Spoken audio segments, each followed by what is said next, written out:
Des semences de maïs importées utilisées pour l'alimentation animale des porcs et des volailles. Jusqu'ici, tout est normal. Or, elles avaient subi une mutation génétique. Résultat, province, gouvernement et associations écologistes ont tout de suite pris le taureau par les cornes. Ils ont informé le public et pris les dispositions qui s'imposaient. Karine Arroyo et Christian Favenec.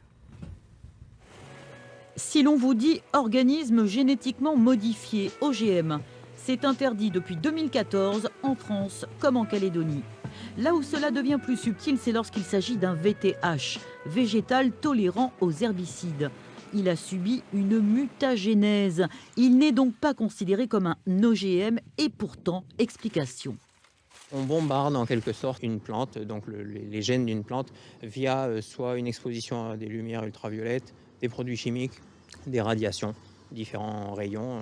Et donc il y a une mutation forcée de la chaîne ADN de la plante qui se fait.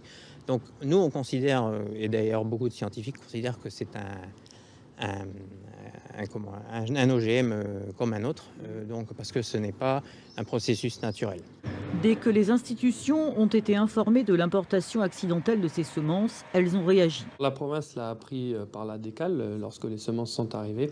Et tout de suite, nous avons appliqué le principe de précaution parce que même si ces semences ne sont pas interdites à la commercialisation aujourd'hui, il ne fallait pas endommager l'image de la filière céréale qui est une filière importante dans le développement de la politique agricole. Et nous avons donc proposé aux producteurs qui avaient importé ces semences de les remplacer par des semences normales. Donc nous avons pris à notre charge l'importation de semences plus saines pour les proposer aux agriculteurs. Malheureusement, 300 hectares avaient déjà été plantés. Le gouvernement et la province ont donc demandé des analyses toxicologiques sur ce maïs qui servira à l'alimentation animale.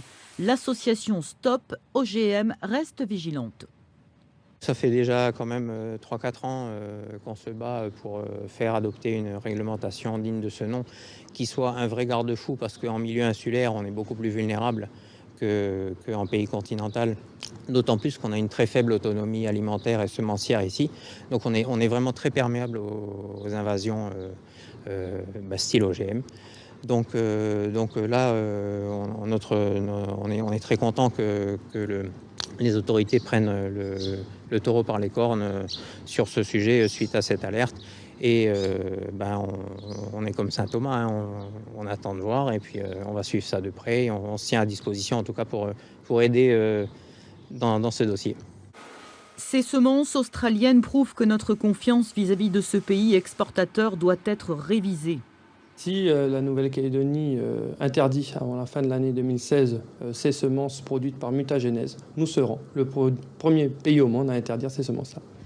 Reste maintenant à modifier notre réglementation pour nous assurer un meilleur principe de précaution.